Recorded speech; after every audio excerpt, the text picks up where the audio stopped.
আসসালামু আলাইকুম। আমি doctor Mohammad Roman Sarkar, urology resident, Bangladesh medical university. Welcome to our 30-minute live class. Today's topics is Bayesian laws, important topic discussion, chapter 69 to 72. আজকের যে টপিকগুলো আছে এই টপিকগুলো মেইনলি সামারি বক্স ভিত্তিক। চারটা বক্স নিয়ে ডিসকাশন করা হবে, যেটা বিভিন্ন পরীক্ষার জন্য খুবই গুরুত্বপূর্ণ। ফার্স্ট বক্স 60 সামারি বক্স 69.2, যেটা হচ্ছে মেইন ফাংশন অফ লিভার। লিভারের কি ফাংশন আছে, ফাংশনগুলোর মধ্যে কি কি আছে? লিভারের main function maintaining the core temperature, core body temperature. এটা বডি টেম্পারেচারে একটা গুরুত্বপূর্ণ ভূমিকা পালন করে। এরপরে হচ্ছে কি পিএইচটাকে ব্যালেন্স করে, যেটাকে বলি আমরা অ্যাসিড বেস ব্যালেন্সে এটা সহায়তা করে, এবং যদি বডিতে ল্যাকটিক অ্যাসিডোসিস হয় এবং সেটা কারেকশনে হেল্প করে হচ্ছে লিভার। এরপরে কি করে? লিভার হেল্প করে ক্লোটিং ফ্যাক্টর সিনথেসিসে। ক্লোটিং ফ্যাক্টর মেইনলি মানে most of the clotting factor synthesis from liver. এরপরে কি হেল্প করে? এটা হচ্ছে গ্লুকোজ মেটাবলিজমে হেল্প করে। কিভাবে হেল্প করে? গ্লাইকোলাইসিসের মাধ্যমে এবং গ্লুকোনিওজেনেসিসের মাধ্যমে। গ্লাইকোলাইসিস কিভাবে করে? গ্লাইকোজেনটা ভেঙে গ্লুকোজ ফর্মেশন করে, এবং গ্লুকোনিওজেনেসিস হচ্ছে নতুন করে গ্লুকোজ ফর্মেশন করে। আর কি ফাংশন আছে? এটা হচ্ছে ইউরিয়া ফর্মেশন করে। ইউরিয়া ফর্মেশন করে ফ্রম প্রোটিন ক্যাটাবলিজম। কিভাবে ইউরিয়া ফর্মেশন হয়? ইউরিয়া ফর্মেশনটা মেইনলি ইউরিয়া সাইকেল, আমরা জানি যে ইউরিয়া সাইকেলের মাধ্যমে প্রোটিন ক্যাটাবলিজমের মাধ্যমে এটা হচ্ছে ইউরিয়া ফর্মেশন হয়, যেটাতে লিভার হেল্প করে। ইউরিয়া ফর্মেশনেও হেল্প করে হচ্ছে লিভার প্রোটিন ক্যাটাবলিজমের মাধ্যমে। এরপরে আর কি করে? এটা হচ্ছে বিলিরুবিন ফর্মেশন করে। বিলিরুবিন ফর্মেশন হয় হচ্ছে লিভারের মাধ্যমে, কিন্তু কোথায় থেকে ফর্মেশন হয়? যখন হিমোগ্লোবিনটা ব্রেকডাউন হয়। আবার হিমোগ্লোবিনটা কোথায় ব্রেকডাউন হয়? এটা হয় হচ্ছে স্প্লিনে। স্প্লিনে হিমোগ্লোবিনটা ব্রেকডাউন হয় এবং বিলিরুবিনটা ফর্মেশন হয় হচ্ছে লিভারের মাধ্যমে। লিভারের মাধ্যমে ফ্রম ব্রেকডাউন অফ আরবিসি। ওকে। এরপরে আর কি করে? এটা হচ্ছে ড্রাগ এন্ড হরমোন মেটাবলিজম করে, এবং ড্রাগ এন্ড হরমোনগুলোকে এক্সক্রিশনে সহায়তা করে এই লিভার। এরপর হচ্ছে লিভারটা কি করে? গার্ডের মধ্যে কিছু এন্ডোটক্সিন এবং ফরেন ম্যাটেরিয়াল থাকে, যেগুলোকে রিমুভালে হেল্প করে। এরপর আরো ইম্পর্টেন্ট ফাংশন হচ্ছে কি লিভার কিছু ভিটামিনের স্টোরেজ হিসাবে কাজ করে। ভিটামিনের স্টোরেজ বা মিনারেলের স্টোরেজ হিসাবে কাজ করে। কি কি ভিটামিন থাকে? আমরা জানি যে ভিটামিন এ, ডি, ই, কে এবং B12, এই 5টা ভিটামিন লিভারে স্টোরেজ হিসাবে কাজ করে। কি কি? ভিটামিন এ, ডি, ই, কে এবং B12। মোটামুটি সবগুলো ভিটামিনে থাকে এখানে। ভিটামিন সি আর হচ্ছে বির মধ্যে হচ্ছে শুধু B12টা এখানে স্টোরেজ থাকে, আদার্স বিগুলো কিন্তু লিভারের মধ্যে স্টোরেজ থাকে না। এরপরে এটা আরেকটা ইম্পর্টেন্ট ফাংশন মনোনিউক্লিয়ার ফ্যাগোসাইটিক সিস্টেমের হিসাবে ফ্যাগোসাইটিসিসে হেল্প করে হচ্ছে এই লিভার। এরপরে আরেকটা ইম্পর্টেন্ট ফাংশন হচ্ছে অ্যালবুমিন প্রোডাকশন করে। অ্যালবুমিন প্রোডাকশন করে for transport of fatty acid, steroids and waste products. এরপরে আরো ইম্পর্টেন্ট হলো অ্যানজিওটেনসিন সিনথেসিসে কাজ করে। আর একটা হচ্ছে সাইটোক্রোম P450 ডিটক্সিফাই করে হচ্ছে এই লিভারের মাধ্যমে, যেটা লিভারের একটা ইম্পর্টেন্ট ফাংশন। লিভারের ফাংশনগুলা খুবই ইম্পর্টেন্ট, এবং বেইলি ল্যাবসে সামারি বক্স 69.2-তে মেইন লিভারের যে কোর ফাংশনগুলা সবগুলোই এখানে আছে। এর বাইরে কোনো ফাংশন মোটামুটি থাকে না। এই মানে সামারি বক্স থেকেই সার্জারির কোশ্চেনটা, লিভারের ফাংশন যদি থেকে কোশ্চেন হয় এই সামারি বক্সটা থেকেই করা হয়। এই বক্সটা খুবই ইম্পর্টেন্ট 69.2। যেটা হচ্ছে main functions of the liver. আপনারা ডিটেলস না পড়ে এই সামারি বক্সে যে ফাংশনগুলো দেওয়া আছে এই ফাংশনগুলোকে মনে রাখার চেষ্টা করবেন। এটা একটা ইম্পর্টেন্ট বক্স, এটা আপনারা নোট করে রাখেন। Summary box 69.2 main functions of the liver. এবার আসি যে একটা লিভার যদি লিভার ফাংশন অ্যাসেস করার জন্য আমরা কি কি ব্লাড টেস্ট করব, এটা ইম্পর্টেন্ট। কখন কোন ব্লাড টেস্টটা লিভার ফাংশনের জন্য ইম্পর্টেন্ট। সব ক্ষেত্রেই সব লিভার ফাংশন টেস্ট ইম্পর্টেন্ট হয় না। আমরা রুটিনলি যে ব্লাড টেস্টগুলো করে থাকি লিভার ফাংশন অ্যাসেসমেন্ট করার জন্য, সেটা হচ্ছে প্রথমেই আমরা করে থাকি কি একটা সিরাম বিলিরুবিন। এরপরে কি করি, এরপরে করি হচ্ছে অ্যালানিন অ্যামাইনো ট্রান্সফারেজ বা এসজিপিটি, যেটাকে বলি আমরা সিরাম গ্লুটামিক পাইরুভেট ট্রান্সঅ্যামাইনেস।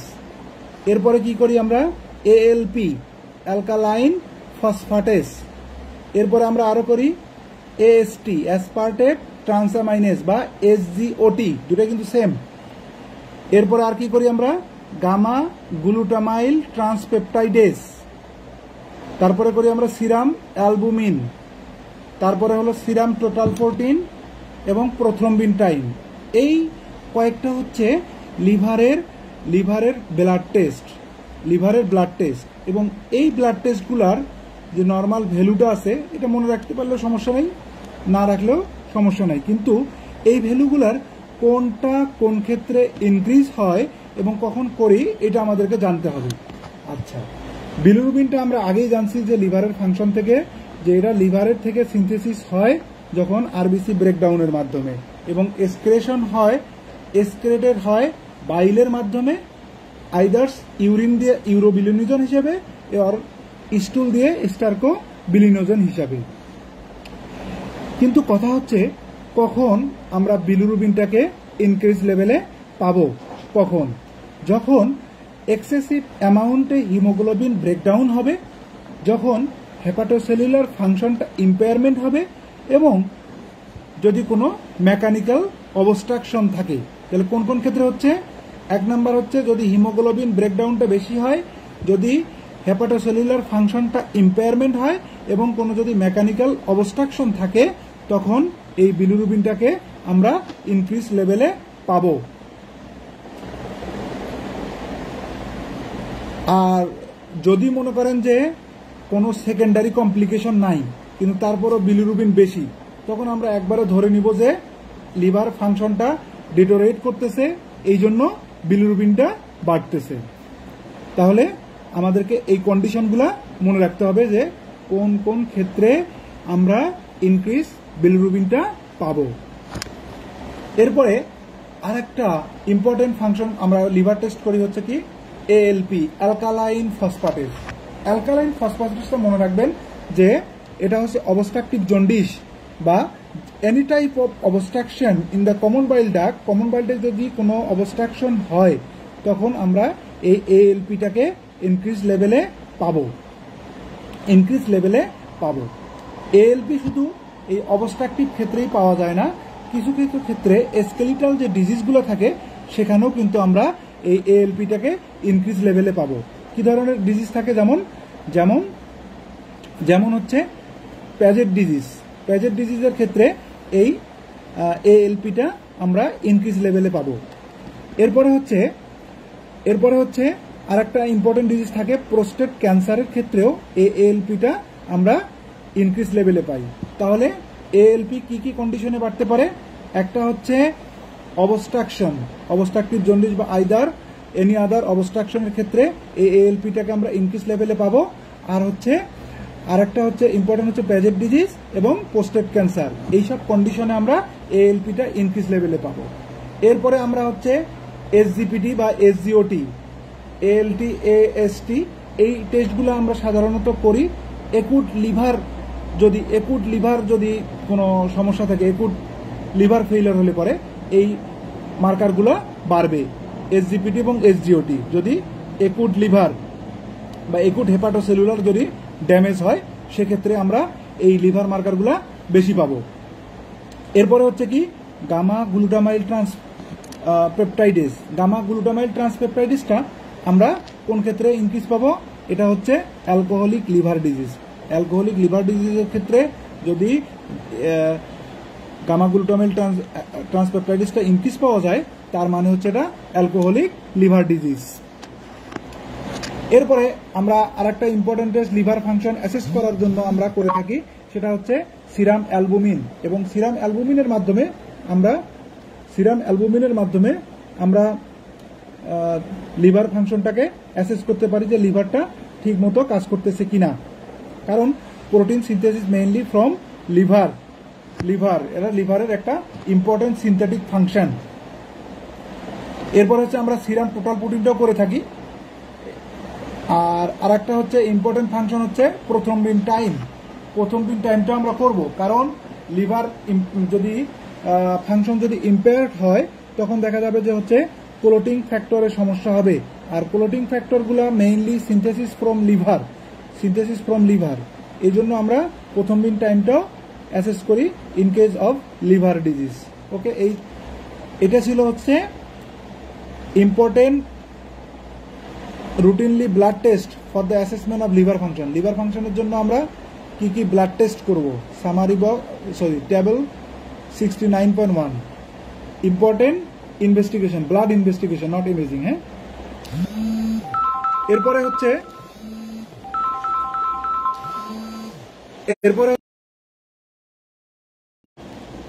আর একটা ইম্পর্টেন্ট সামারি বক্স আছে, সামারি বক্স 69.3। এখানে এটা হচ্ছে কি একুট লিভার ফেইলার। কি কি ক্ষেত্রে একুট লিভার ফেইলার হয়? Acute liver failure mainly cause by viral cause. Viral কজের মধ্যে আছে কি hepatitis A, B, C, D, E। এই কজগুলোর কারণে হচ্ছে ভাইরাল হেপাটাইটিস হয়। তাহলে কি ভাইরাল হেপাটাইটিসের কারণে একুট লিভার ফেইলার হয়? Hepatitis A, B, C, D, E। এরপরে হচ্ছে ড্রাগ রিয়াকশনস। কি কি ড্রাগের কারণে একুট লিভার ফেইলার হতে পারে?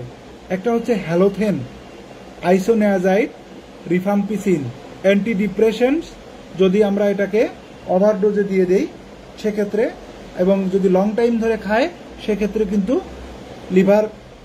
একুট লিভার ফেইলার হতে পারে। এরপর NSAID এবং ভ্যালপ্রোইক অ্যাসিড, এই ওষুধগুলা কি করে একুট লিভার ফেইলারের দিকে ধাবিত করে।